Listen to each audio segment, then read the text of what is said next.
Hello and welcome to today's episode of the Matt Belair podcast, where I bring you the world leaders in consciousness and self-development to help you master your mind, body, and spirit. Today's guest is the author of the upcoming book, Fearless Intelligence, and is best known for being a popular radio host since 1975. He's been curating workshops and retreats on all things self-development, spirituality, and mindfulness for over 30 years and has been featured TEDx speaker. Today, we are going to talk about intelligence, mindfulness, fear, self-awareness, and so much more. Welcome to the show, Michael Benner. Hello, Matt. Thanks for having me. It's nice to meet you. I've seen some of your programs and enjoyed them, and it's a real thrill to be a guest on your program today. Thanks a lot. You're welcome. How does it feel to, well, thank you for coming on and the words, but how does it feel to be on the other side, 30 years of interviewing people, so now kind of switching roles? Oh, it's a vacation. It's a what's that old phrase about a busman's holiday?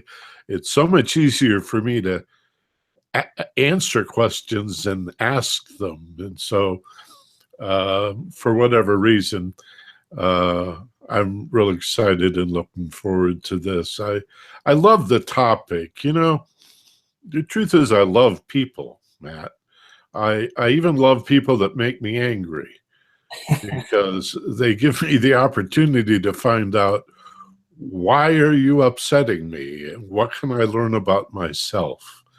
One of my biggest breakthroughs in personal development as a young man many, many years ago was to realize that my emotions were my responses, and that while they were being stimulated by other people, something somebody said to me that was hurtful or insulting, or maybe it was something that somebody didn't say that I was hoping they would, like, you know, the way a woman treated me on our first date, and she wasn't all that into it, and I was disappointed by what she did not say.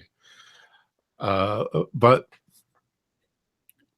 when I'll tell you, man, when I began to realize that my emotions were my responses to those stimulants, and that they told me almost nothing about the person or the group or the event or circumstance that was causing my emotion, and everything about me, wow, that nobody ever taught me that. Nobody ever sat me down, not in high school, not in college. I even taught college, and this was a rather abstract concept.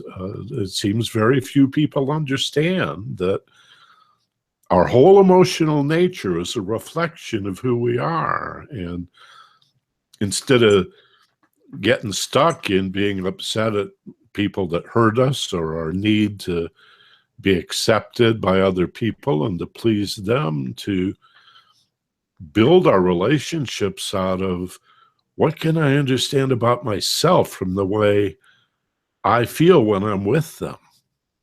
Right. That continues to fascinate me. That's my life. And I teach critical thinking. I think it's very important to be logical and reasonable and rational. And I love science and math and empiricism. But I think the emotions are the gateway to spirituality and the essence of who we are transpersonally. And for example, we talk about love as an emotion and affinity, but we know that in philosophy, love also is a way of talking about understanding and awareness. Like, love your enemy doesn't mean give them a big hug and kiss them on the lips, right? Yeah. And I think a lot of people don't know what love your enemy means. It just means, hey, man, be hip. Understand what they're up to. Why are they your enemy? Understand them. Be aware of them. And so in that way, just as there's an emotional love and then there's a spiritual love, I think that's evidence of the way in which emotions are generally a path or a gateway to the soul or the transpersonal self. Mm-hmm. Well, it's certainly an interesting start, and that's exactly why I was super excited to begin this podcast, because when I look through your work, talks, and all of the courses that you've created, there's just so much there.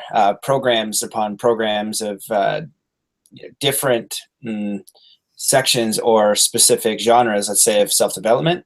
And I love talking to you before we jumped on the podcast here. You talked about self-awareness kind of being the godfather of everything. And then, what's really interested you, and the way that you worded it is better. So we'll see if we can get back there. But, you've been more curious why we think the way we think. Why are we having these thoughts? Why do we have emotions, and what purpose do they serve? So maybe you can speak a little bit on that, and just, what your interest is in those, and kind of what you've learned through prodding that kind of interest in thinking. It's a definite unique way of thinking. Well, actually, it's thinking about emotions, and that's paradoxical, because emotions, while we can think about them, we don't get very far. There's not much we can understand about an emotion by thinking about it. After all, they're called feelings. And I think I was in my mid-30s before it occurred to me that I could actually feel an emotion in my body. I really was such a cerebral, mental guy that, like a lot of men, I think we're really physically armored, and emotions are something we think about. And then we encounter women who feel emotions in their body, and it's one of the great distinctions in helps to explain why men and women can have difficulty relating to each other, because men often want women to be reasonable and meet us on our turf. And they're saying, stop trying to fix me. Stop trying to solve the problem.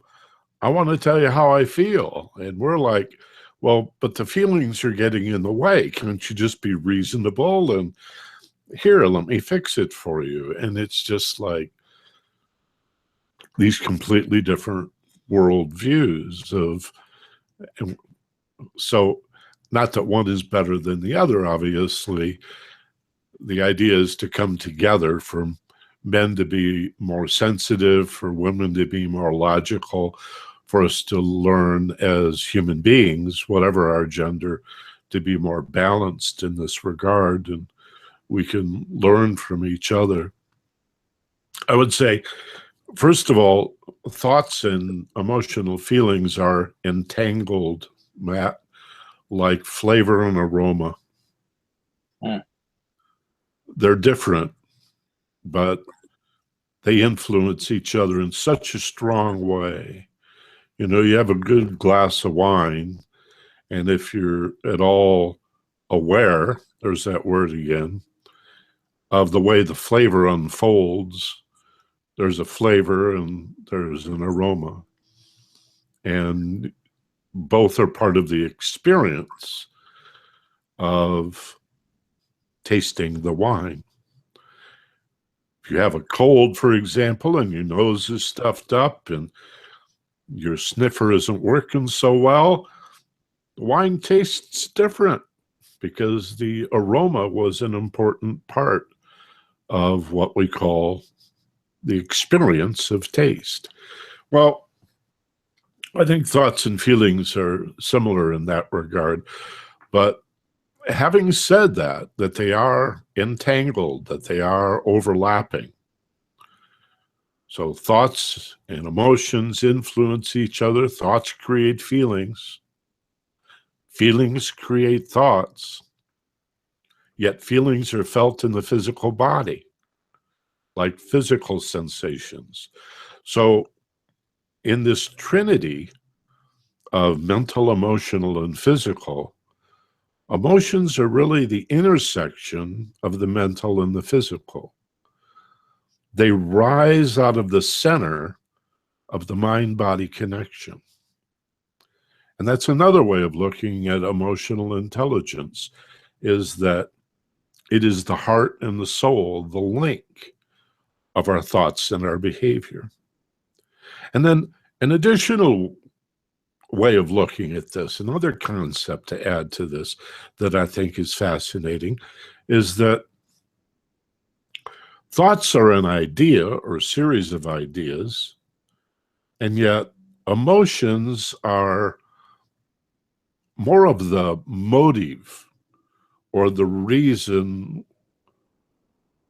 why we are fascinated by the idea, the degree to which we're interested in the idea, or don't care about it at all. In other words, I think we can all relate to somebody, maybe ourselves. We get a great idea sometimes, but we never do anything about it because we just don't care that much, or we don't believe. So the thought is the energy, but the emotion is the force behind the energy. And then the physical is the outcome. What did you do with it?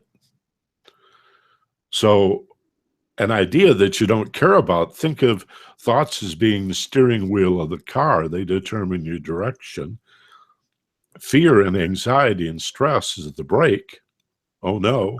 But the accelerator is the passion, the enthusiasm, the love, the holy cow, oh boy, here we go, right? Buckle up, buddy.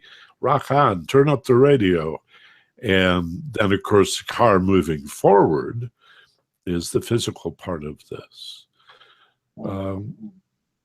So this trinity, mental, emotional, and physical, is actually the lower correspondence of what is often referred to as the divine trinity, whether it's the Christian divine trinity of Father, Son, and Holy Spirit, or the Jewish trinity in Kabbalah, Kether, Chachma, Binah. In Hinduism, it's Brahma, Vishnu, Shiva. In Buddhism, it is, let's see, Buddha, Dharma, and Sangha. And in Egyptian Hermeticism, ancient Egyptian mythology, it's sort of rusty on this Osiris, Horus, and Isis, which is king, prince, and queen, a lot like Father, Son, and Mother, or Holy Spirit. No, the church had to take the women out of the equation, so that's why it's Father, Son, Holy Spirit. It should be Father, Son, Mother, right? So this threeness, this triangle, if you will, of self, you call it mind, body, and spirit. It's just another way of saying the same thing. The spirit in Plato's Trinity, that's what you're using here, mind, body, and soul, mind, body, and spirit. The soul or the spirit corresponds to the emotional nature. So you have three again. So whether it's religion or theology or philosophy or psychology, you have that same threeness. And the lower correspondence of that is mental, emotional, and physical. So the Father aspect of divinity is the will of the creative force that made the universe. The Son, the emotions, the Christos, the Dharma, if you will, in Buddhism, Vishnu in Hinduism, this is the love of divinity. This is the passion. This is the element that binds everything together, the connecting element. And then you have the mater, the mother, the material, who is receptive to Father Spirit. You even see this in The Wizard of Oz. I mean, how many of us have ever considered that the scarecrow is the mental nature, the Tin Man is the emotional nature, right? Scarecrow wants a brain, Tin Man needs a heart, and the lion is cowardly. He's looking for a little courage. There it is again, the same Trinity. And it comes up again and again and again and again. So this may be a real long answer to your question, but it helps us to understand the intricacies of the way thought and feeling is related to behavior. It's really a formula. You think, and then you feel, and then you behave. Your behavior ideally is the result of what you think and feel. Sometimes we behave without thinking. And somebody says, "Hey, Matt, why'd you do that?" And you say, "Well, because I felt like it. It was just a reflex, a reaction." Yeah, but if you'd thought about it first, would you have done it differently? Well, yeah, probably. So sometimes the thought's missing. It's just emotionally polarized. It's the emotion and the behavior, and then you think about it after the fact. But if we can put the thought up front and care about it, a thought without a feeling doesn't go anyplace. Yeah, great idea, but I didn't really ever believe in it. So isn't that interesting that the form requires a formula, which is ideation, a thought, a mental energy, followed by a force, an emotional passion. You got to love it. You got to care about it. That's the accelerator that drives it. And that creates the outcome or the result. I think this ought to be taught in the first grade. I didn't make this stuff up. It's pretty basic. And it ties, look what we've tied together here. Psychology, education, philosophy, religion, they're all saying the same thing. And if we could get past the exclusivity of my religion's right and yours is false, and my psychology is better than your psychology, and my educational method is superior to yours, and just stand back. That's what awareness is. It's an elevated perspective. It's a higher overview with broader horizons. And you say, "Oh my Lord, this is all one thing. This is not that hard. Anybody can count to 3, right?" This isn't calculus. It's just 1, 2, 3, thought, feeling, and behavior. Well, listening to you, I don't know if it's your just sultry radio voice, or because I really enjoyed looking at all the things that you've researched and done to just sit here and enjoy listening, and just watching where you would go with it, because it's it's simple, but it's a deep level of intelligence for really people to understand that.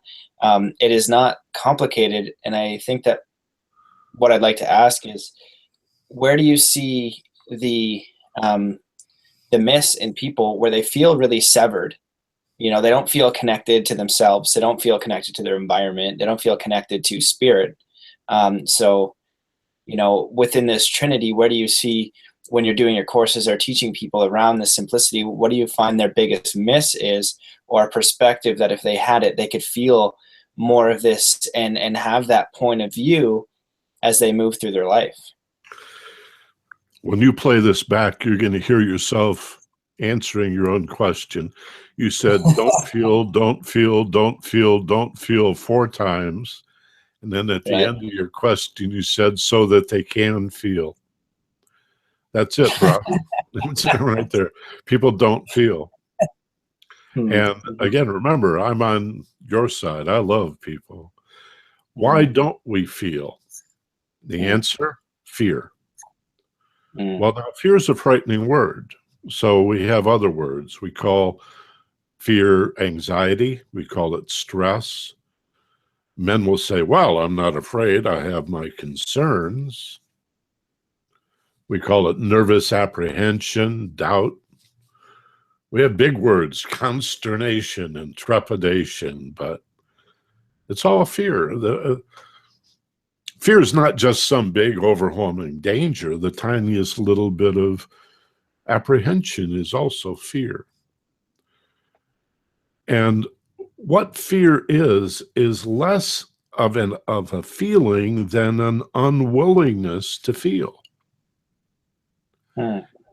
And to understand fear, we must recognize, and this is real important.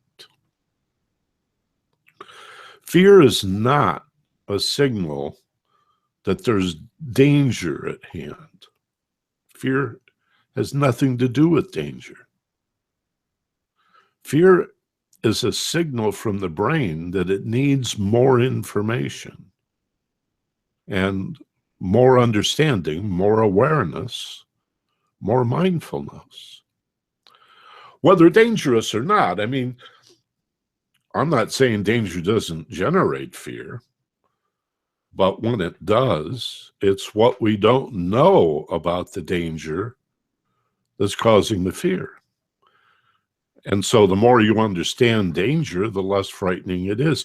We prepare here in California for earthquakes, and in other places, they prepare for hurricanes and tornadoes. And the more preparation they do, you know, the Boy Scouts, be prepared.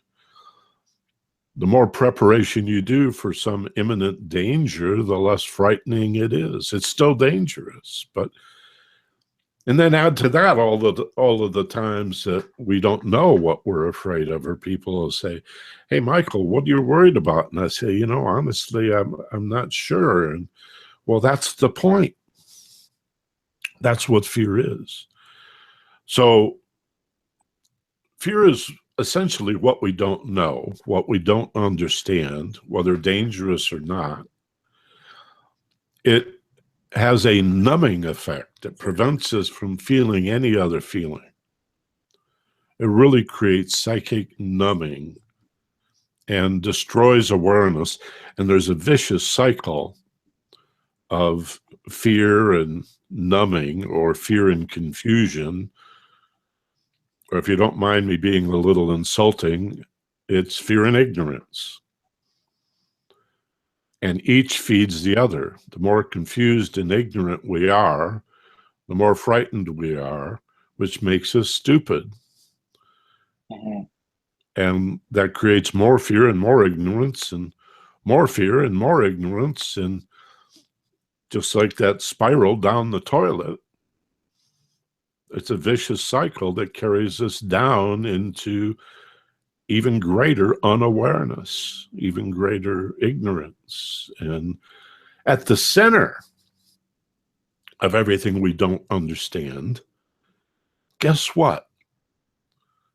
What would exist? Let me ask you a question. What do you think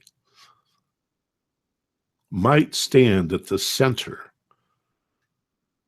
In a general sense, speaking for everybody, what might stand at the center of what we do not know about our lives?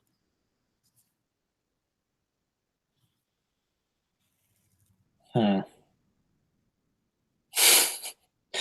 I don't know, man. I'm gonna probably have to take like a whole, You whole don't know thing. what you don't know what you don't know. I mean, that's figures, Mm, right? mm. Nobody Yeah, no, does. okay. Nobody Yeah. does, because it's too terrifying to look at. Mm, What ultimately we don't know is ourselves. What frightens us most is who we may be. That's a cosmic joke. That's hilarious. That's the friggin' funniest thing that you could ever consider. What I'm ultimately terrified of, what I'm frightened by, what worries me most of all, what's really stressing me out is I don't know me, because this character, this personality, this role, this eminent front, that's what Daltrey and Townsend called it in that Who tune, eminent front. Daltrey goes, "It's a put on." Well, of course it is. We don't know the truth of who we are. And we turn to religion, and in the Western tradition, it's, oh, you're a bad person, you're a sinner, you're rotten, you're no good. Well, excuse me, I'm sure I could be better, maybe kinder, maybe more compassionate, But I'm not all that bad. Come on. I like little puppies and kittens, and I think flowers are pretty. I'm not such a bad guy. But nobody teaches us how to understand ourselves. We have fingerprint evidence and DNA proof of our uniqueness. And nobody, I won't say nobody, most people are completely uninterested. Mm. If they were, you and I would be on network TV. Instead, we're on Google Hangout doing podcasts because the women and men who are watching us right now are exceptional people, unusual people. They have the courage to want to explore what makes them tick, what they love, what they care about, why they love, and our capacity to love. This is the great mystery, that we love, that we care, that we even bother to get out of bed, that you can't walk by a hurt puppy in the street without wanting to take it to the pound and help it out, or a bird with a broken wing. It's just in our nature. And yet we fight war. And we murder each other, especially here in America. We'll shoot anybody, right? Most likely somebody we know. So what is this paradox that we'll fight war, pin medals on soldiers for killing more people? I mean, really everything except war and football and boxing, all other forms of violence are illegal and bad and wrong. But for some reason, boxing, football, and war are okay. I sort of like boxing, actually. And football, I know, is entertaining. I find war disgusting, and yet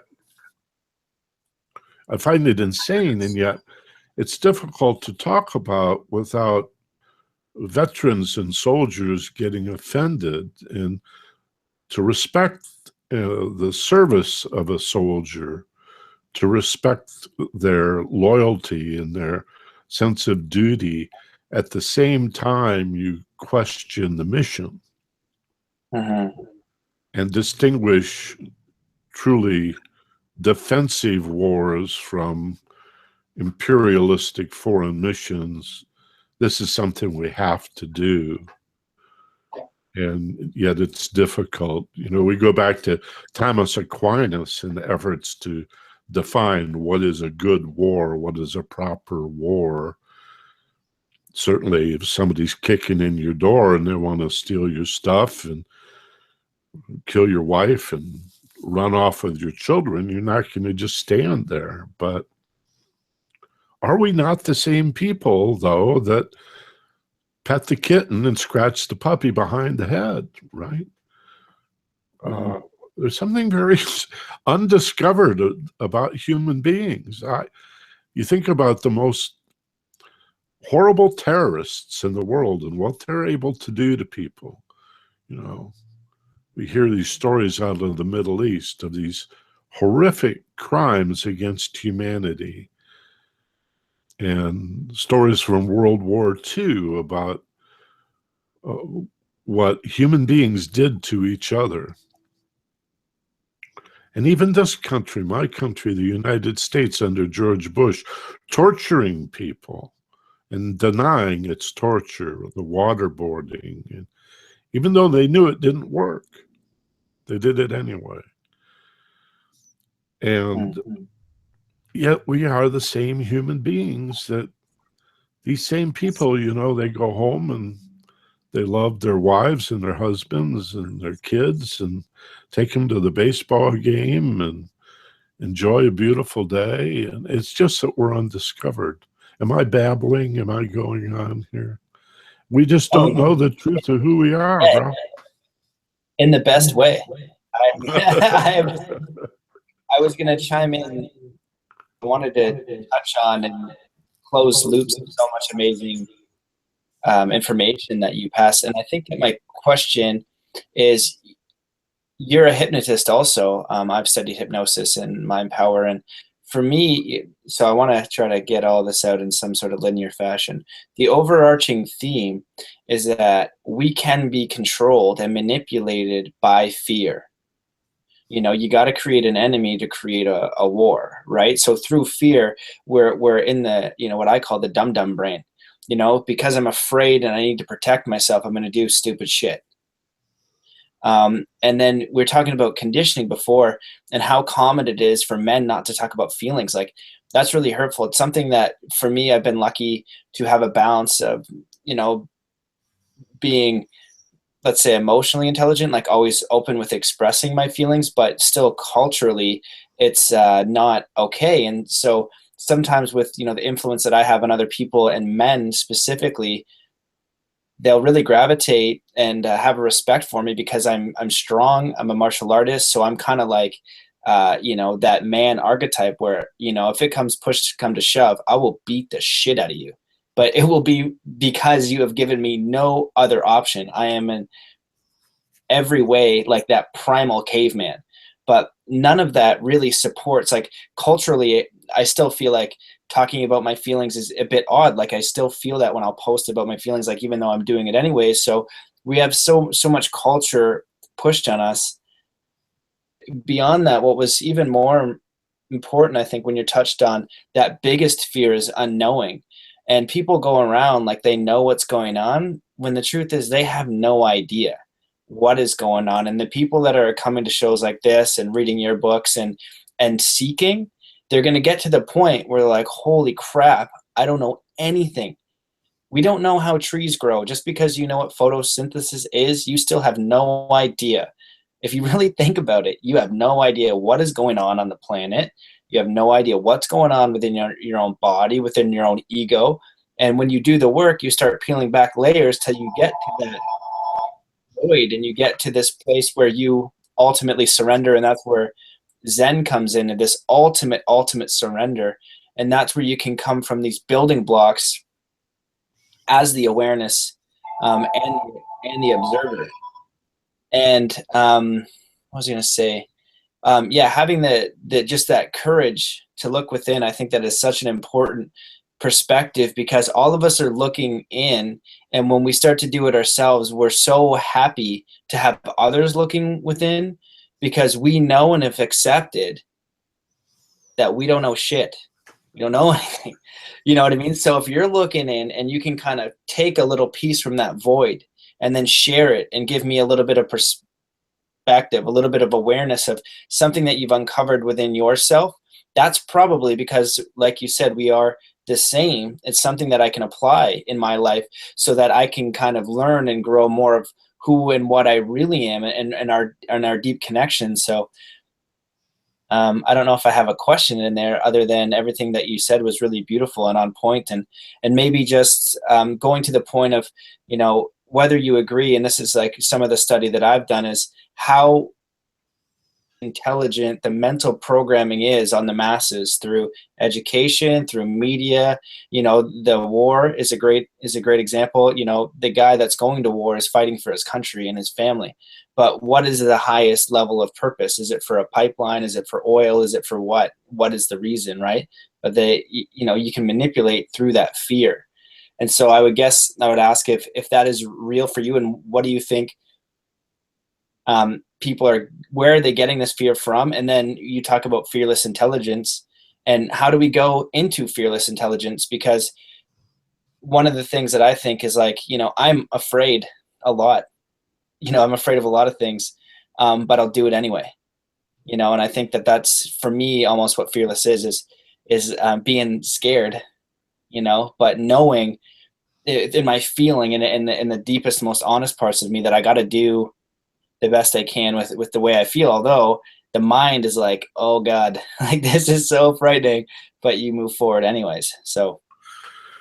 Well, you remind me of the title of a book by Richard Bach, who is probably best known for having written Jonathan Livingston Seagull and Illusions back in the 70s. But he also wrote a lesser known book called running from safety. Running from safety suggests that we're running into our fear. And I think the best way to respond to what you've said is that if fear is what we don't know, how are we going to know it but to face our fear, embrace our fear, and move directly into it? If you don't know what's behind the wall, you're going to have to go look behind the wall. And to realize that it's your wall and you built it, you laid every stone, so you don't have to overcome fear. This drives me crazy when I hear people saying you've got to conquer your fear. No, you don't. You have to let it go. I mean, if I've got a piece of paper I want to wad up and throw in the trash, I don't have to conquer the wastebasket. I just drop it. It's your fear. So let it go. It's carried as muscular tension. You let go of fear by breathing. And as you exhale, you let go of muscular tension. You let go of holding on. Dr. Jampolsky wrote a book 20 years ago, Love is Letting Go of Fear. Exactly. So when you're confused and don't know where to go, you go directly into the scariest thing you can think of. Reminding yourself that it's not dangerous, in most cases. It's simply what you don't understand, whether dangerous or not. I'll tell you an epiphany I had as a young man that has motivated me to a large extent. A single epiphany that came in the middle of a meditation. And it was a non-directed meditation. It was just a chillaxing kind of a kicked back, mindfulness, watching my breath. It wasn't self-hypnosis or guided imagery or visualization. I wasn't manifesting or programming or doing any of that. I was just like totally receptive. And the top of my head blew off, in a sense. And I heard this voice that said, Michael, the best parts of you are hidden where you're most afraid to look. And I repeated it to myself a couple of times because I wanted to be sure to remember that. It sounded really profound. I mean, it shook me to the soles of my feet, even though I didn't fully comprehend it. And it obviously came to me or through me rather than from me. I didn't know that. There was higher self that was coming through, right? Michael, the best parts of you are hidden where you're most afraid to look. Oh my God. And I opened my eyes and started to think instead of feel. What does that mean? And everything just unfolded from there. I started buying books and meditating more often and learning about self-hypnosis and biofeedback and autogenics and flotation tanks and brain entrainment devices and, man, anything I could get my hands on that had to do with altered states. And expanding my awareness and gaining that same elevated point of view where you look down and the horizons are broader, you see more, you understand more. And to know what you don't know, that's wisdom. That's the definition of wisdom. Wisdom is not, boy, don't I know a lot. Wisdom is not only do I know some things, but I have some insight into how much I don't know. To know what you do not know, or merely to know that you do not know, is wisdom. Socrates said that at his trial. You know, the government of Athens put old Socrates on trial for corrupting the youth. And the prosecutor said that, you know, like the DA says, so, Mr. Socrates, the oracle says that you're the wisest man in all of Greece. Why don't you tell the court? Why? This is 2,500 years ago, 500 years before Christ. Why don't you tell the court, sir, what makes you the wisest man in all of Greece? Socrates said, hey, man, it's simple. You all think you know something, which makes you fools. I know how much I do not know, which makes me much wiser than you. See? Socrates said, approach life as if it were an unbounded ocean, and that you could never possibly know all there is to know. That's humbling, Matt. Mm-hmm. See, that's humbling. You cannot be arrogant, pompous, conceited, and focused on what you think you know and how smart you are, and be wise at the same time. That's what a fool is. Mm-hmm. Someone who thinks they know it all, like a 16-year-old. Hey, man, they got it all figured out. 16 years old, 17 years old, you can't teach them nothing. They know everything there is to know. Yeah, I totally agree with that.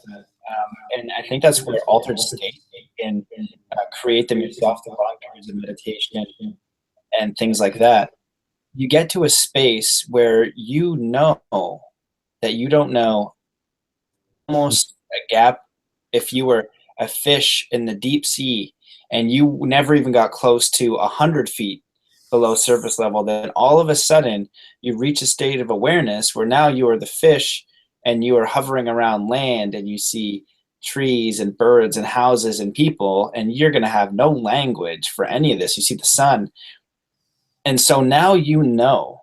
And that's, it's funny because I'll use that as a, when I explain to people sometimes, is like, the difference between me and most people is like, I know that I don't know anything. Like, Yeah. It's just so much to know. You could study trees your whole life and 9% of it. And I find that, a lot of intellectual people, and especially because the way our school system works, they're rewarded on remembering facts. Well, that's not really intelligence either.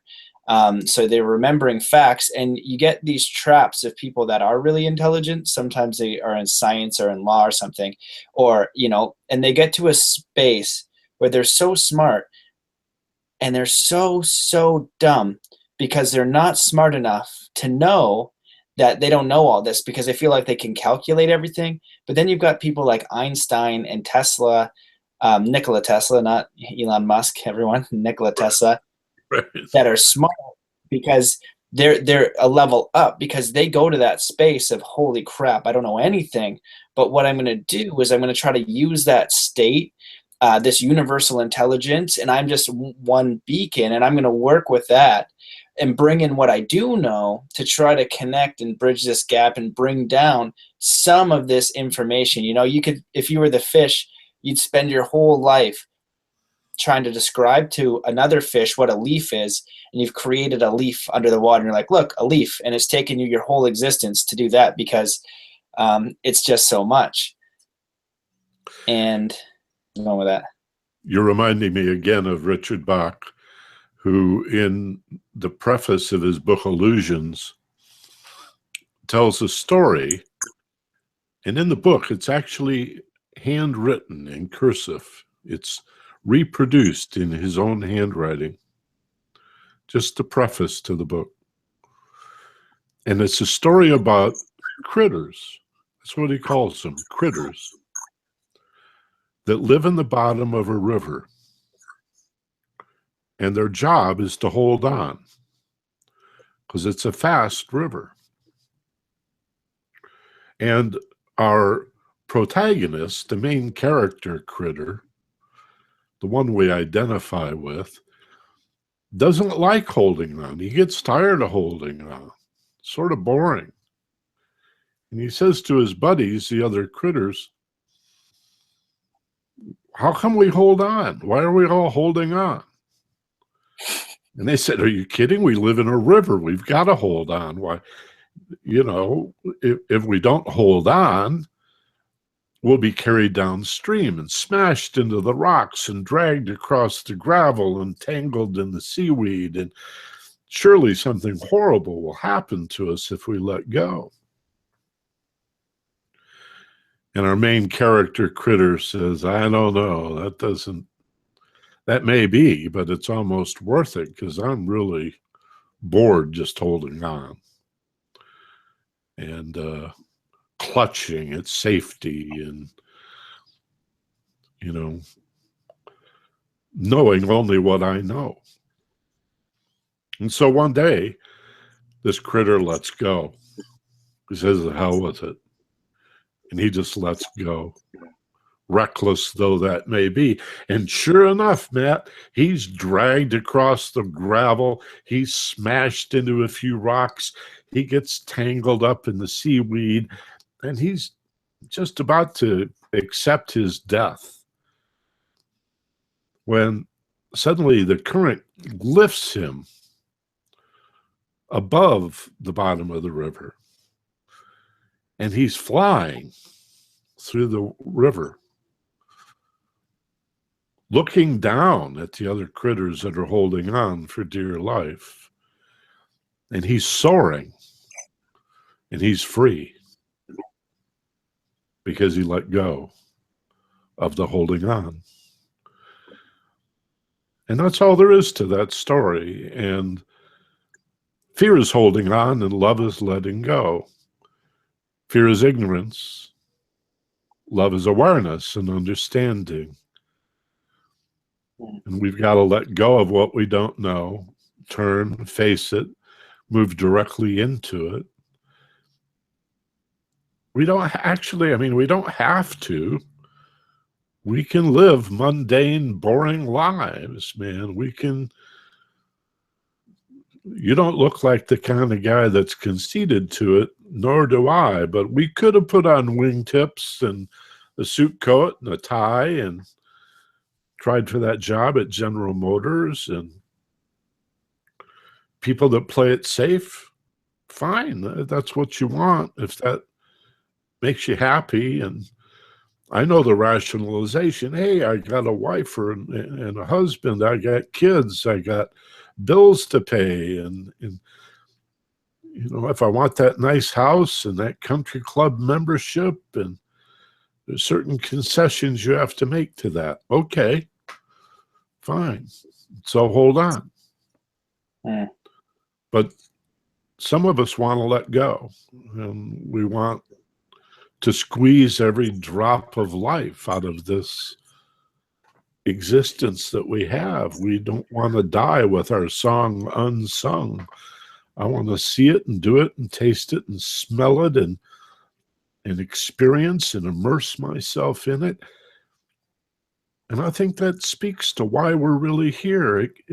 It can't be just to earn and spend and produce and consume and repair and replace and die and forget.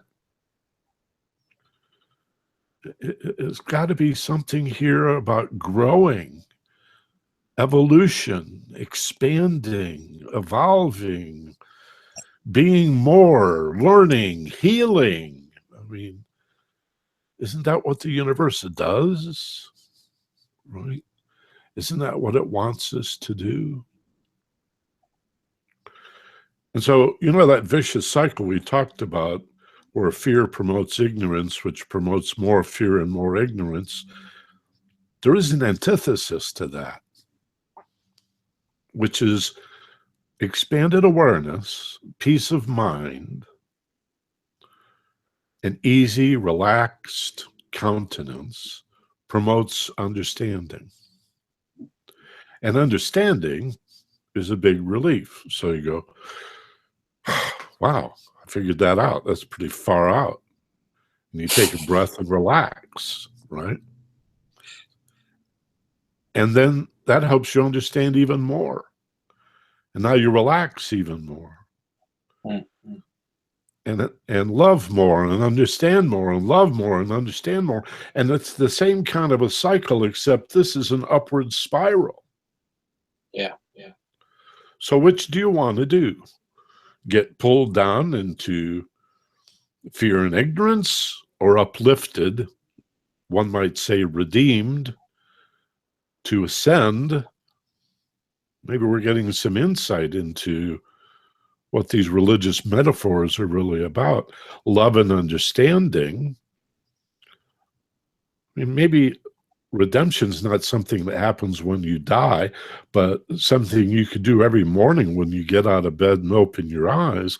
Be more loving, understand more, be kinder, more compassionate, more merciful, grant dignity and peace even to your enemies, to people that hurt you and upset you, to return a negative with a positive, to return ignorance with understanding, to return fear with love, to fill the darkness with light. Maybe that's who we are. Maybe that's what we're supposed to do. It works for a lot of us, even if we're not all that clear about what it is we're doing. We got a sense of it. I want more. I want goodness and truth and beauty in my life, not just stuff that is impermanent and decays and rusts. And you work your butt off for a new car, and I don't care if it's a little Japanese compact or Korean compact car, or you got a new Beamer or a Ferrari or whatever. Some jerk's going to roll a shopping cart into it, and it's going to get scratched. And if you wash it every Saturday and wax it every month, you may prolong its existence, but sooner or later it's going into the junkyard. And every house and every skyscraper will at some point be razed to the ground. Nothing lasts except love and understanding. The only thing that's real, the only thing that's true, the only thing that's eternal and infinite, the only thing really, ultimately, that matters is love and understanding. And the way to get from the fear and ignorance that pulls you down to the upward spiral of love and understanding is responsibility and relaxation. You take ownership of your life, you give up victimization, and you learn to meditate, to stand receptive to the higher self, that still small voice, that conscience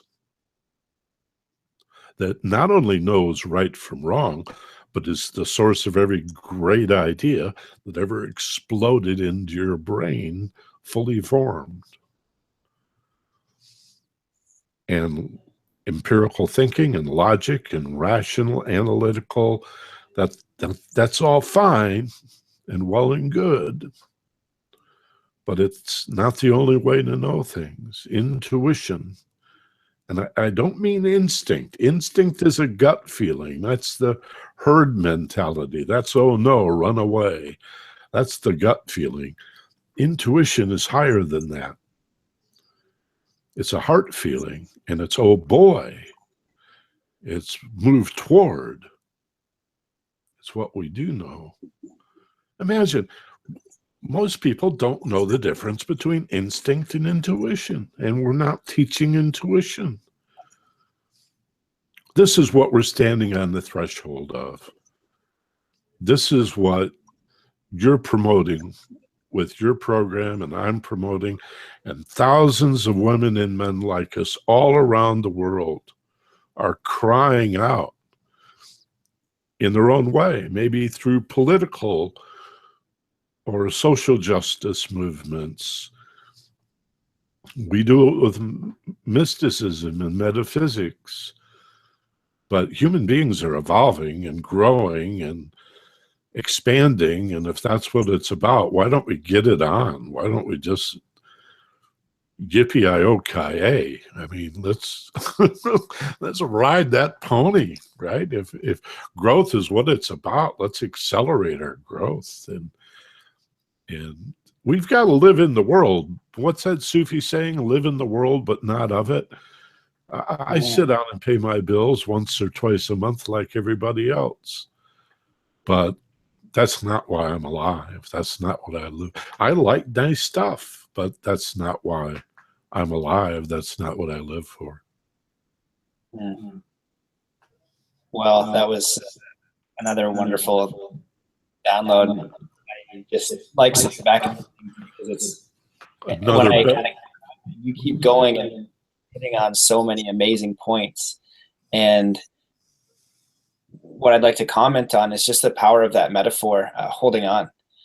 And that's kind of the beginning, there's like a quote that life begins somewhere like when you let go or something. And if you just use it as an analogy for where you are as a human and really put yourself in the shoes of the critter, you got to let go into the unknown. And that's maybe following your heart. That's like looking at everything that's given to you, society, social pressures, paying your bills, all that kind of stuff. And you stare it in the face and you just give it the finger and you let go. Now, when you let go, you are the only one who can let go. And that's why people who, let's say, we can use the word awake or enlightened, because you can just hear in their voice of what they're trying to do. They're not trying to scheme within a system, although they could be awake and doing that, but they would have a different perspective of what's happening. So they've let go. Sometimes when you just let go or wake up, you're bumping against everything and you're hitting all the rocks, but then you get to the point where now you're above and now you get a whole new perspective. You get a whole new understanding. It's a different game now. And now there's more importance because now that you've let go, you can see your critters, and through love and compassion, you want as many to let go as they can so they know it's going to be okay because the river and source or whatever is going to take care of you. And you don't have to be afraid and play this game. And so then that's when we can use our intellect to solve the problems of the bigger game. But when you're holding on, intellect is one of those things that's going to keep you down there because our number one programming is to survive. And in order to survive, we must make money or we do not eat. So our logical mind wants to let go, but if we let go, then we don't get money, and then we don't get food, and then we die. And so I think that, using that as an analogy within our lives, I think is very, very good. So people can really understand that whole thing that, Zen lessons of letting go, you have to, and everybody does it in their own way. But that's when you get to a new game and it's the same thing, but it's different. And you almost have more responsibility to yourself, more responsibility to love and compassion. And you said something in there where about, it comes down to like love and understanding is the only thing that's real. Something along those lines there's just so much beautiful wisdom in there. To ask is for the people that are listening that are holding on, or maybe they've let go and they're getting bashed on the rocks. What advice would you have to help them to let go, to know that it's okay, or, because it's such an abstract thing, because it's all within the mind, and it's like the Zen master is like, how do I reach enlightenment? And he whacks him with a stick. And, when your arm is hurting and you're in pain, you're not thinking about your stupid question. You're just in the moment, it's just so it's interesting. Like, how do we weave through that mental, and you being a hypnotist are, aware of that kind of thing too, right? It's altered states. So we can get to a deeper level of awareness, right? So what advice would you have for helping people to, either just let go or, begin the process? Well, letting go means many things on many levels, but as a practice, it means you have to learn to meditate. And I don't think it matters that much how you do it. You can do it wrong, or would it be wrongly? Do it badly, poorly, and you'll learn. It's like, shut up, stop talking so damn much. You don't need to stop thinking to meditate. You need to meditate to slow your thinking. So whenever I hear somebody say, oh, I tried that, I did that.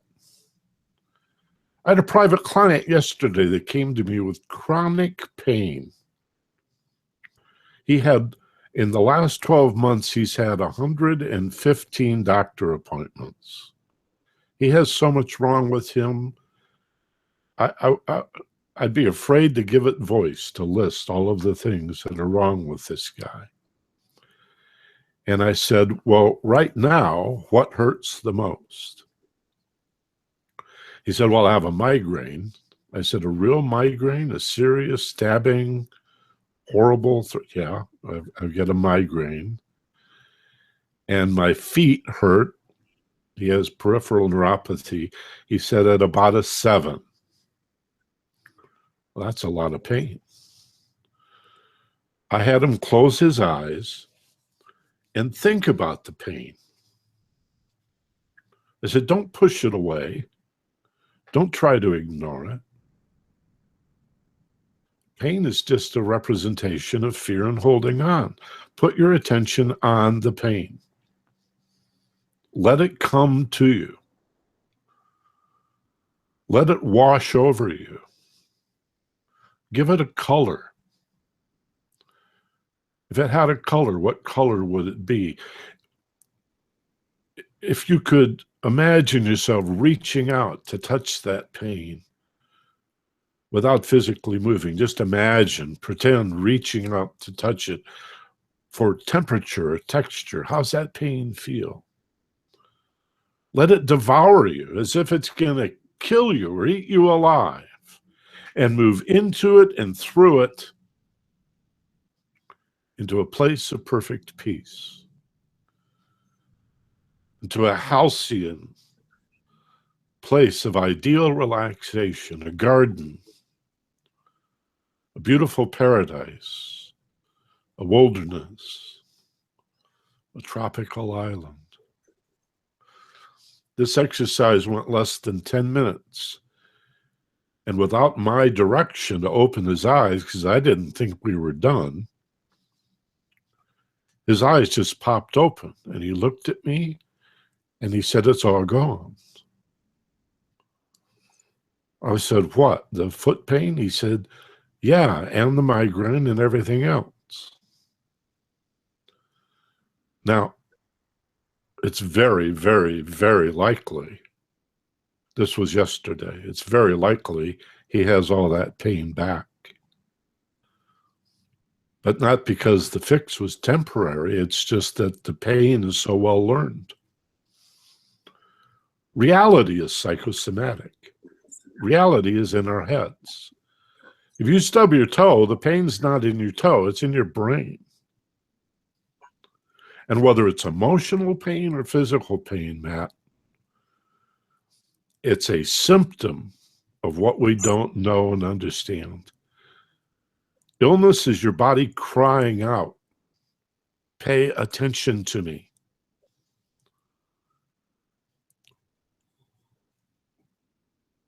Understand yourself. Stop trying to control and manipulate other people.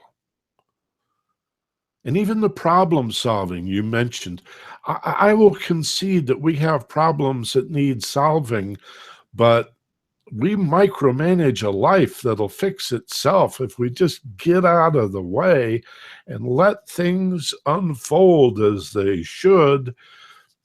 Some things need some management, but whoa, most of us are micromanaging as if we have to hold on to the earth or we'll fly off into space, and gravity's only a temporary kind of a phenomena. I mean,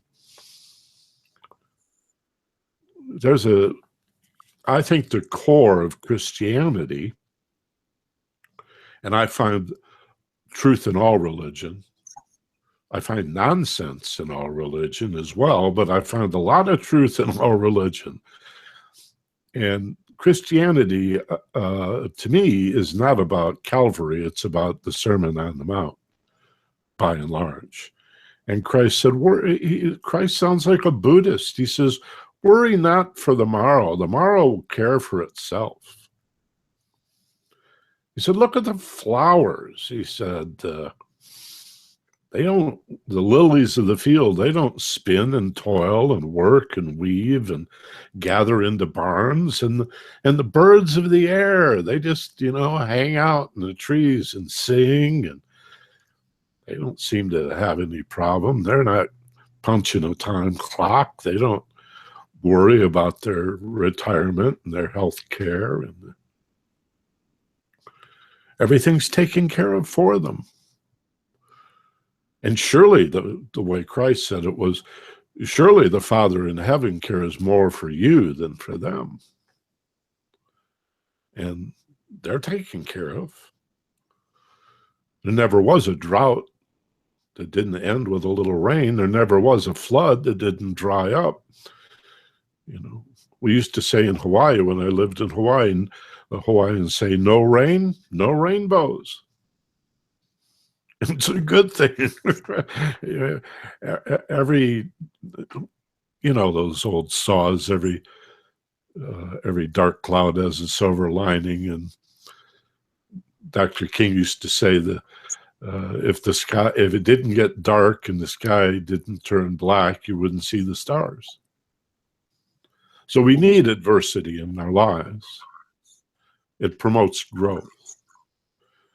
And we have problems we need to solve, but no, not the way we go about it. We do way too much micromanaging, way too much effort. And before I get too far afield, meditation. When I left radio as a full-time career, it was on my 40th birthday. And I had a nice severance check, and I was single, and I took my golden retriever into the mountains and lived for a couple of years just to design the second half of my life.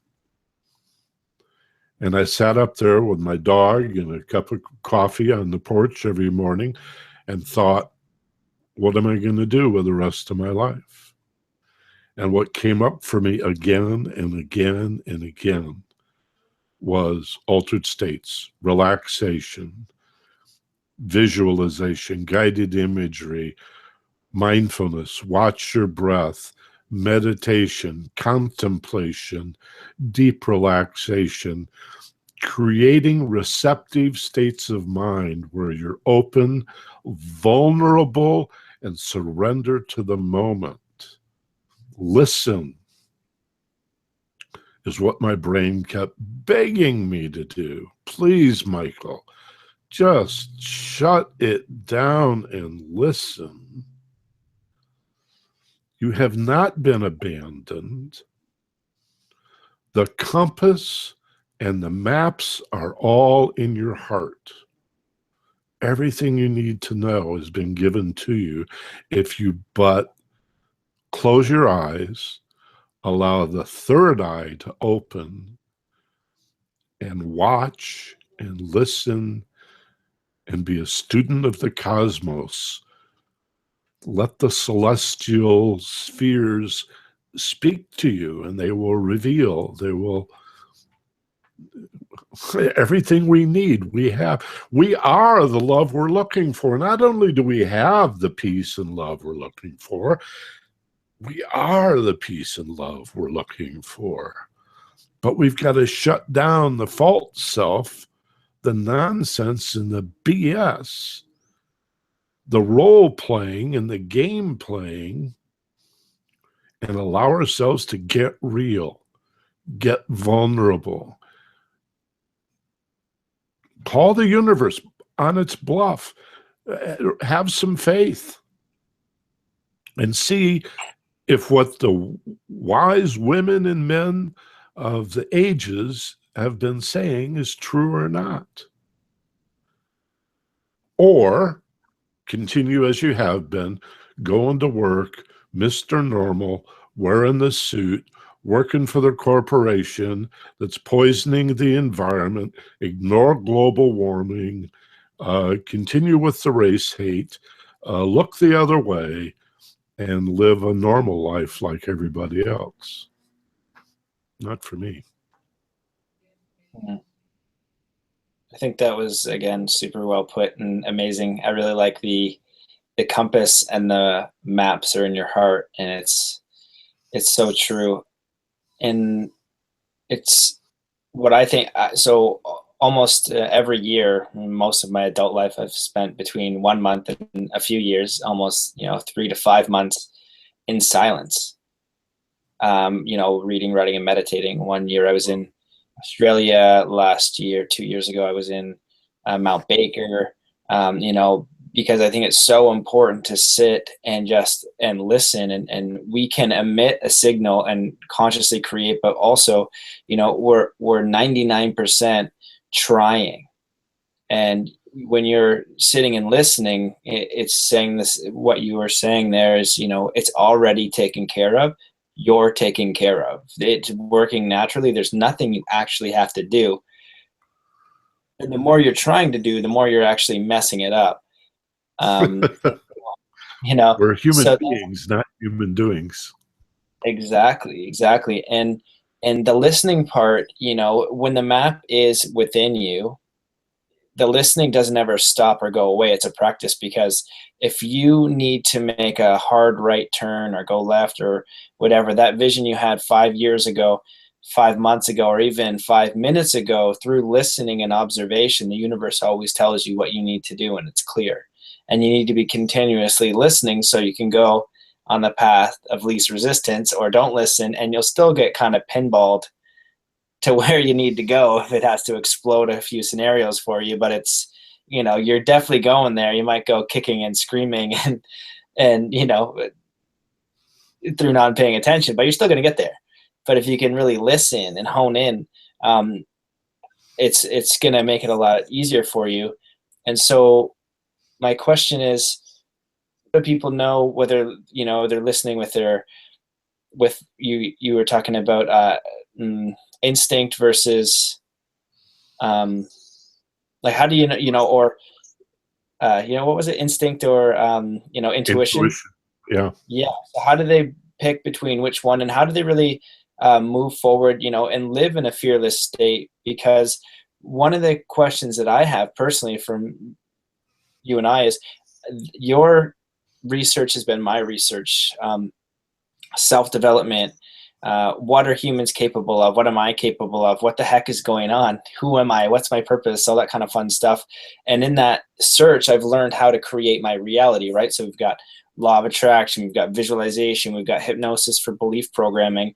And then on the flip side, you've got let go, don't try anything. It's all perfect, do nothing.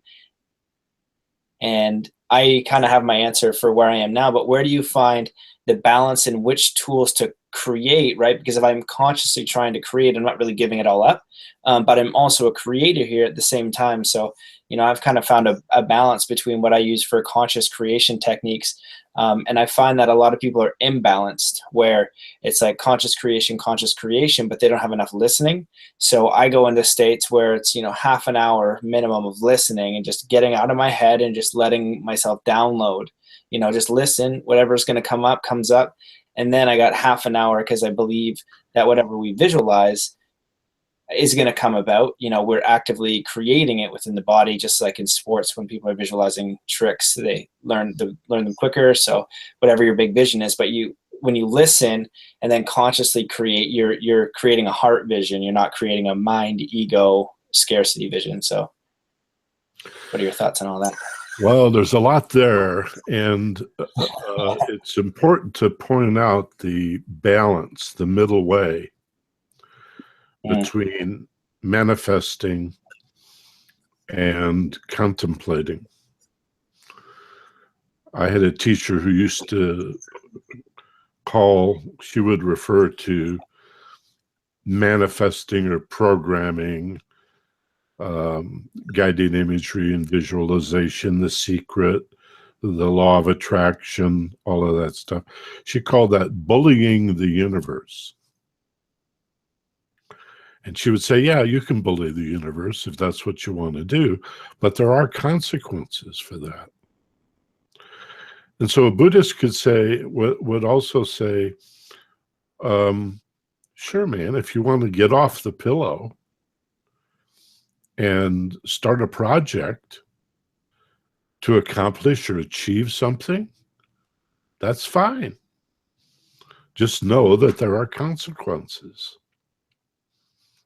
And if you sit on the pillow first and do your meditation, sit receptive, and bring wisdom then to your desires to manifest, or a better word is aspiration. Because the Buddhists would tell you desire is the cause of all suffering. But a desire is sort of a lateral, horizontal movement, whereas to aspire, an aspiration, is not to be different, but to be more. So is your growth lateral, horizontal, or is it vertical? Because a vertical aspiration is not really bullying the universe. It's wanting to accelerate your growth. And so it's, what are you manifesting? Why are you manifesting? Why are you employing these laws? Because if it's for self-gratification, if it's for the separated self, it's essentially black magic. And we might protest and say, oh, no, Michael, you don't understand. I don't want to hurt anybody. I don't want to jeopardize. I don't want to minimize or take away from anybody. And yet it doesn't really matter. If you're doing it for the egoic, separated self, whatever it happens to be that you're using these spiritual powers for, it's technically not white magic. We could say, well, it's gray magic because it's not really evil. It's just a little selfish. You know, I want the car. I want that girl. I want that big house on the hill. I want esteem and prestige, and I'm going to use the law of attraction to get it. All right. It's not dark and evil, but it's a little gray. It's not pure white magic. These spiritual principles, the magnetic nature of love, the magnetic nature of consciousness.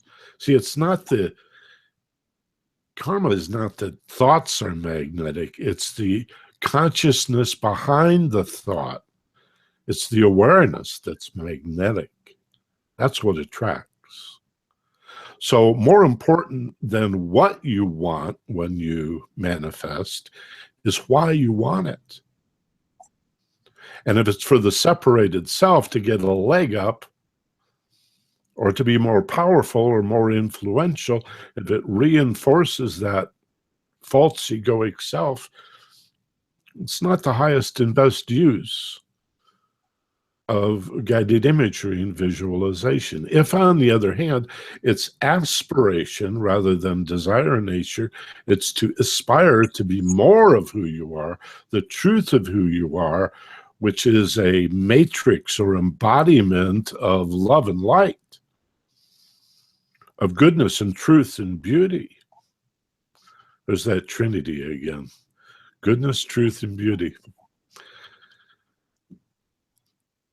Then that's the highest and best use of these spiritual powers. And in that sense, there is a two-way street where meditation is receptive and the hypnosis, self-hypnosis, programming, manifestation, NLP, whatever you want to call this stuff, the visualizing, is just the other side of the coin. You give and receive, but obviously that calls into I don't want to say calls into question, that brings up the balance that you talked about. How do I find that balance? Well, who am I doing it for? The separated self, the part of the me that is not the other, or the me that is everything, that is part of the one life. And that's what a Buddhist will call the non-self, or the no-self, which is just our awareness. There's no, when you become aware of awareness, the self doesn't really matter that much, because you're just so in love and so happy that you don't consider your silly little mortal self very often. And that's what fear does. It brings us back into that self, which does need redemption. It does need to be uplifted. We do need to understand our I'm not talking about just jump out of this false self and be this higher self. It's a struggle. We have to go through it. It's in literature, it's called the hero's journey. And the reason we're heroic is we have to face our fear over and over and over again. The fear of who we may be and what we're capable of doing. Every great storyline, the protagonist meets some sort of challenge, but whether it's somebody trying to kill him, or slaying a dragon, or whatever, the ultimate quest is to face your fear, the fear of not knowing the truth of who you are. And we have to do that again and again and again and again. There's no end run around that. I definitely resonate and agree wholeheartedly with everything that you said. I remember when I was in Nepal meditating with monks, and I would have conversations with them every afternoon, and I would ask them different questions. And I brought up I've heard desire is the root of all suffering.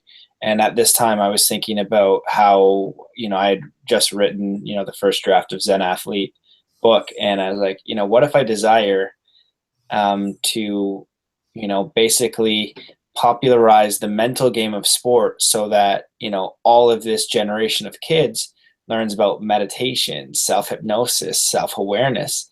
And I was like, I desire that. He's like, that's not desire. And I was like, what? He's like, it's not for you.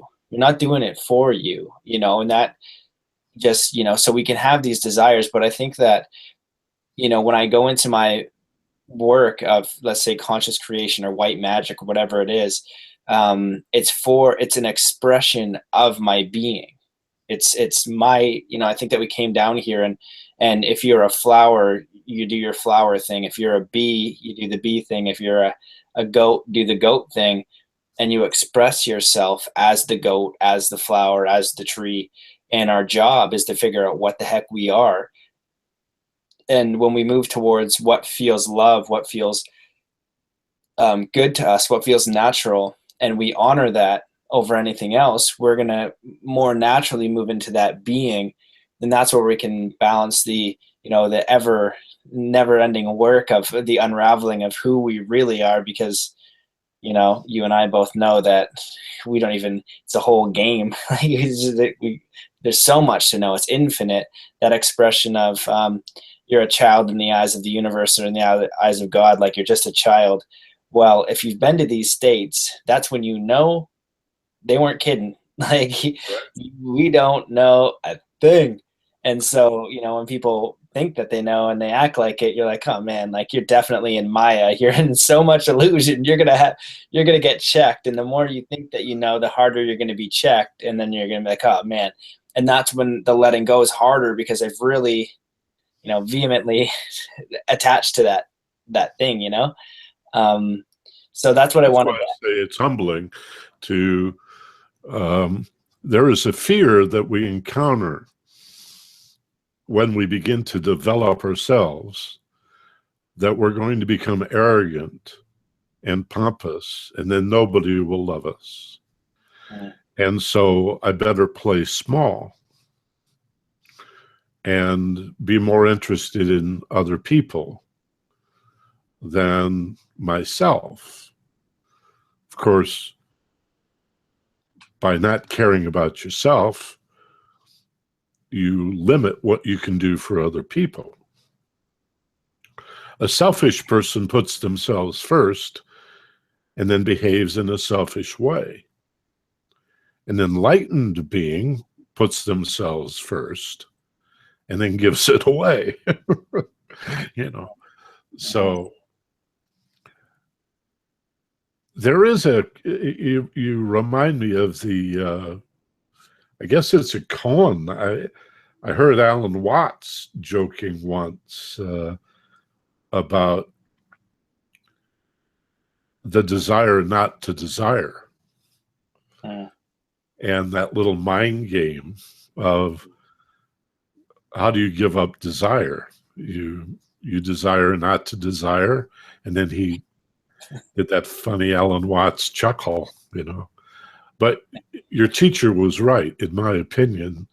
There is a difference between desire, which is again horizontal, and aspiration, which is not to be different than who you are or to add to the false self, but to transcend that false self and be more of who you are.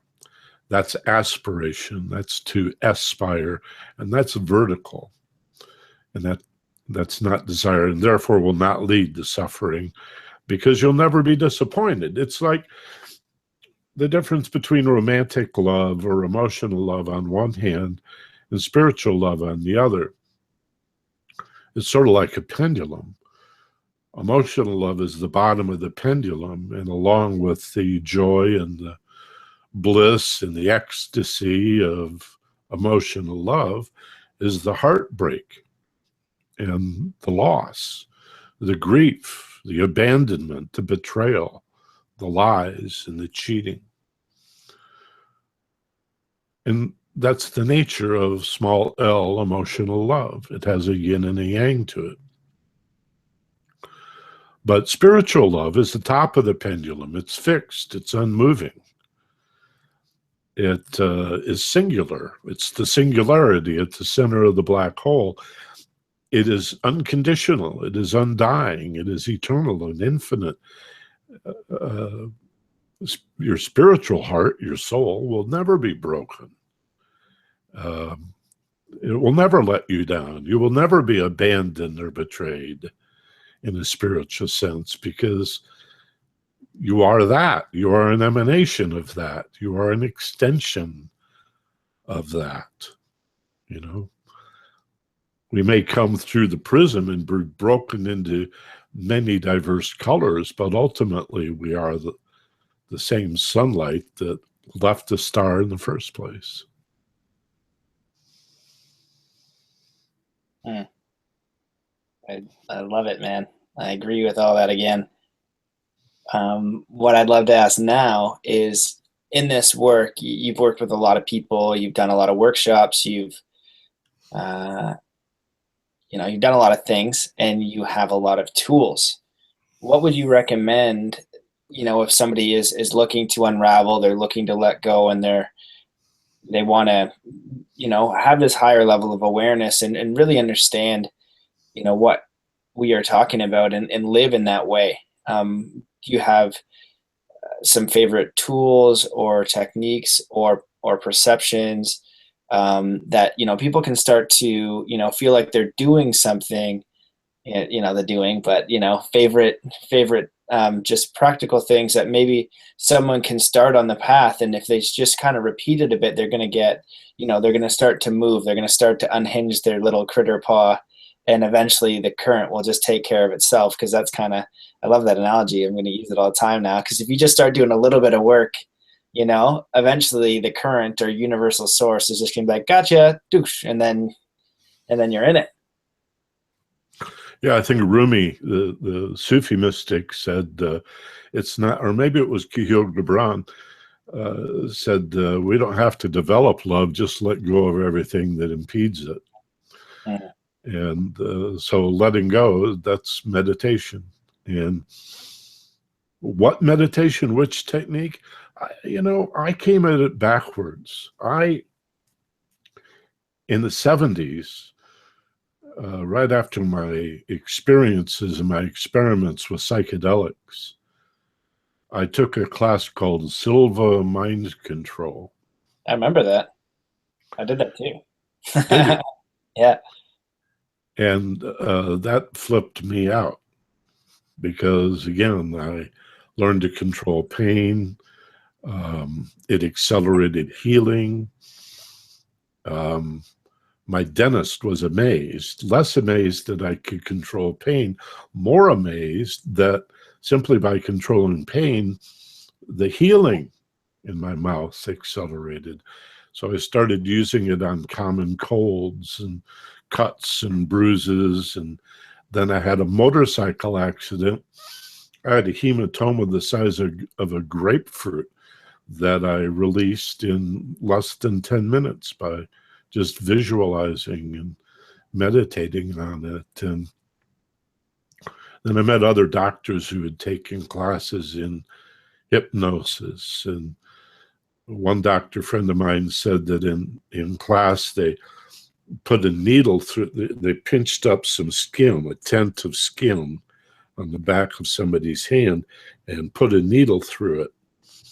And then said, when I pull that needle out, do you want it to bleed on the left, on the right, out of both sides, or neither side? And by making the decision, that would affect the outcome. I mean, the mind is everything.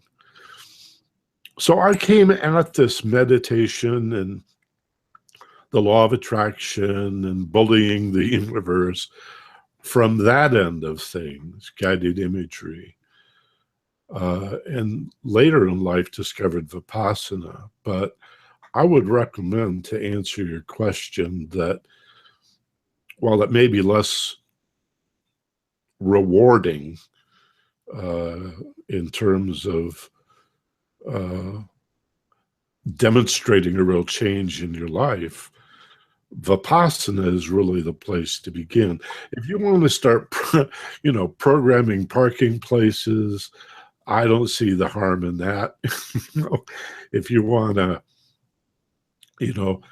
just practice memory skills using visualization and techniques for remembering to remember, or memory pegs to practice your visualization, that's all well and good. But I think fundamentally what we need to do is learn to watch, to be observers. And whether Buddha discovered or rediscovered Vipassana, the practice is simply to put your attention on the bottom of your nose and watch your body breathe itself.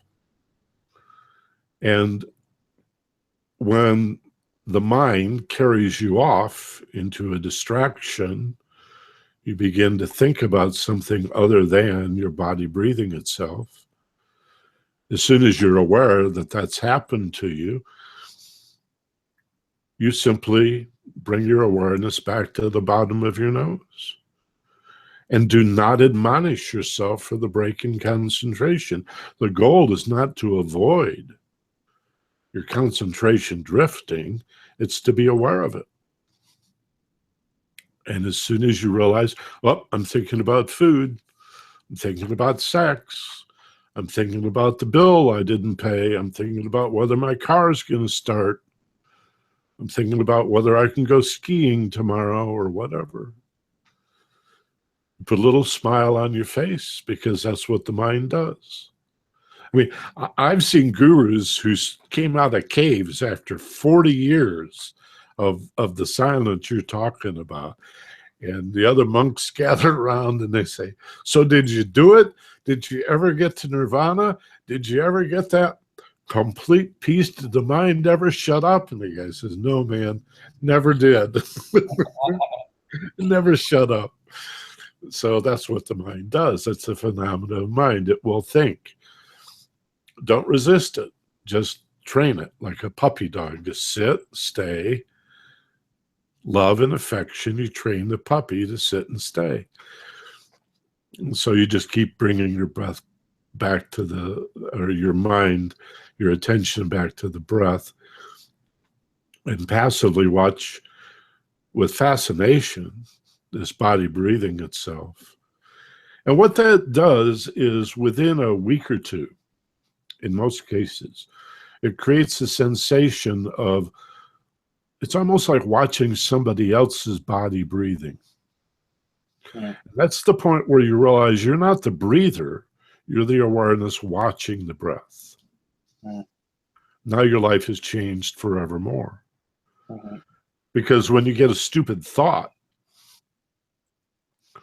you say with a little smile on your face, I don't have to agree with that thought. I don't have to embrace the idea that I'm inadequate or stupid or ugly or no good or whatever. I choose to disagree with that thought. And here's some other thoughts I had recently that I embrace. And here's a few that I'm just going to put on hold because I'm still reflecting on, And so I become not the thinker, but the witness of my thoughts, and then not the feeler, but the witness of my feelings. And that's that's insight. That's when you begin to really become the awareness that stands above the other four aggregates: the thought, the feeling, the behavior, and health.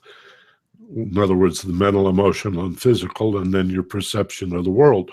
Those are the four aggregates: your thoughts, feelings, behavior, which includes health, and perception of the world. And then the fifth aggregate is the awareness that stands above the other four. That's who we are, ultimately. We are our thoughts, and we are a physical body, and we are what we eat, and we are the people we love, and we are the people we don't love, and we are the enemy. We are everything. We are the goat and the bee and the flower and the sky. We are all of those things, but mostly, above all, the Russian doll that contains all the other Russian dolls, the nesting dolls, is the awareness. I am that I am. Tas, what's the Sanskrit? Tas vidasi. Thou art that I am, above and free of form. I am that. And it's remarkable freedom. And it has to be repeated. It's not like once you get there, you live there, because all of a sudden somebody honks their car horn at you or flashes you the bird, or somebody you love yells at you, and you come crashing right back down into form. So it's like, excuse me, I'm going to go sit on the pillow for a while, or in a chair or a sofa or whether I'm not agile enough to sit on a pillow myself. So chairs or whatever, we're Westerners, do what you can, but close your eyes, relax, watch your breath, put a little smile on your face until you begin to feel as if you're watching somebody else breathe. And then you're on your way. I'll give you one other little trick here that I used with my, I, for a couple of years, trained sheriff's deputies at the academy in Orange County, California, on self-awareness. And boy, are they resistant to anything along these lines, man. They sat there with their arms folded, and they didn't want to know any of this stuff. But at one point, I wrote a sentence on the board while they were on a break, and I brought the movie screen down over it. And when they came back from the break, I showed them a little video, and I said, now, I'm going to raise this movie screen, and I want you to read the sentence that I've written on the board behind it 3 times to yourself, silently. Read this sentence 3 times. And I hit the switch, and the screen goes up and reveals a sentence that reads, I can hear the voice in my head reading this sentence. I can hear the voice in my head reading this sentence. I can hear the voice in my head reading this sentence. And then I said, so how many of you think you are the voice in your head?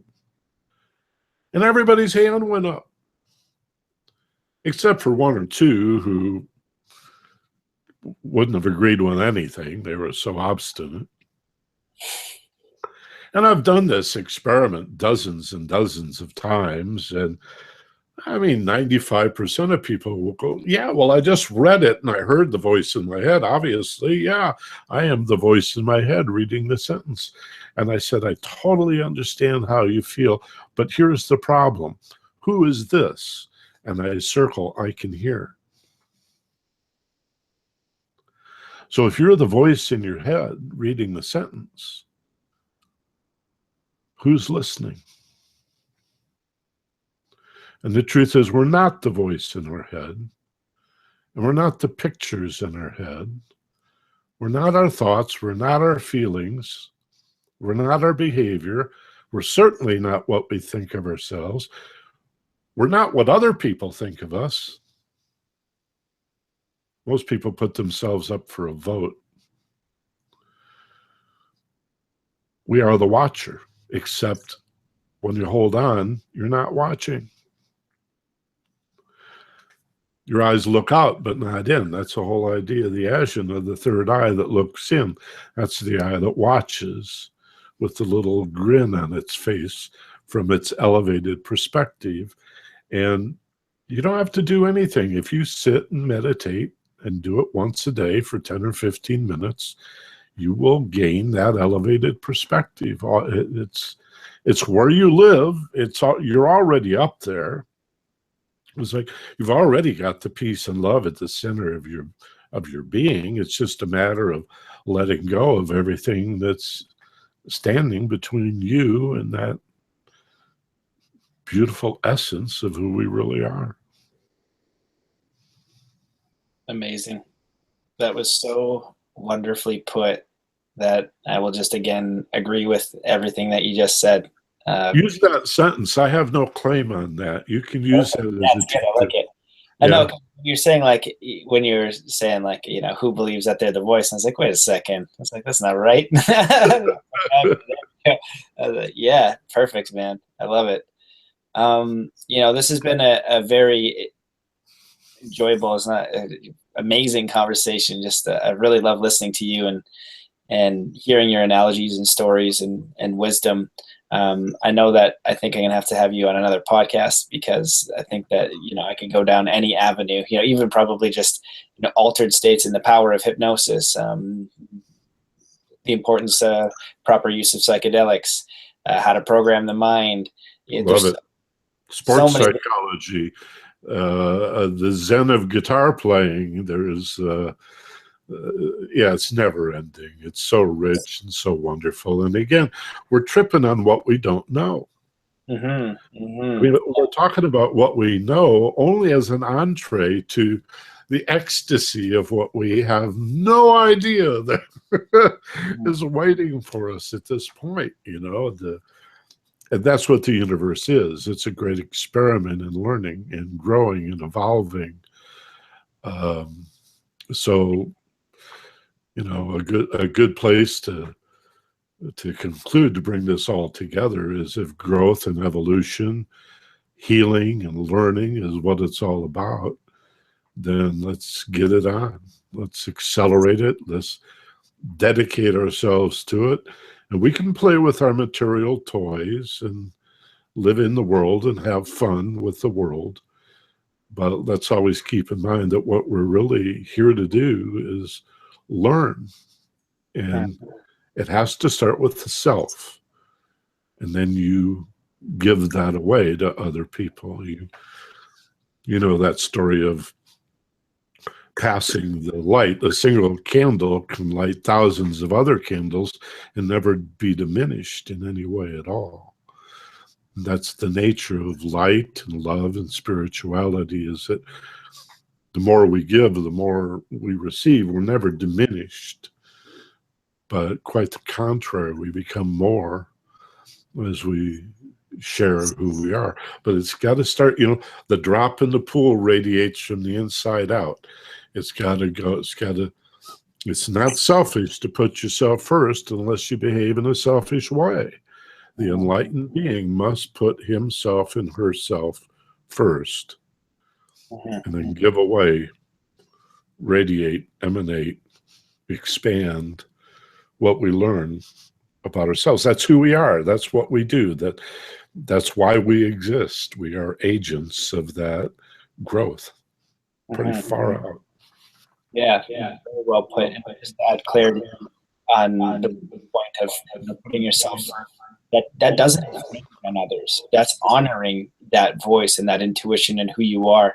If you're a beaver, you've got to go and chew down trees, and then all the rest of the forest is going to be stoked. You're doing your job, and the birds and everybody. Maybe that family of birds would be pissed, but they got to go. They're going to go around, and that's how it works. So that's what it is. You know what I mean? If you're a bird, you're supposed to fly, unless again, you're a penguin. So I'm sure there's all these different things, but you got to sort out if you're a penguin, There is. Not like every other bird. He's got bird-like characteristics, but he's like, you know what? I'm not going to fly. I'm going to float on my belly, but I'm badass in the water, and then you get to discover and enjoy the water. And as you discover that, you can teach your other penguins, Right. all that you've learned. So really beautifully put. So much amazing information and knowledge. Where can people find more about you if they want to connect, when they want to buy when it comes out, and follow what you're up to? Well, the book is a couple of months away. It's called Fearless Intelligence. The subtitle is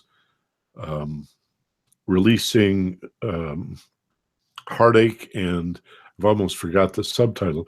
Releasing Heartache and Confusion with Self-Awareness. Fearless Intelligence, Releasing Heartache and Confusion with Self-Awareness. It's facing fear and recognizing that all of the emotions that hurt are symptoms of that fear, that it's not about danger, it's simply about what we don't know, and at the center of that is the self. And because that's a couple of months away, what I can do is point people to my podcasts. I've got close to 400 podcasts posted at the Ageless Wisdom Mystery School. And that's what I call the umbrella organization. That includes my private counseling. I do telephone counseling.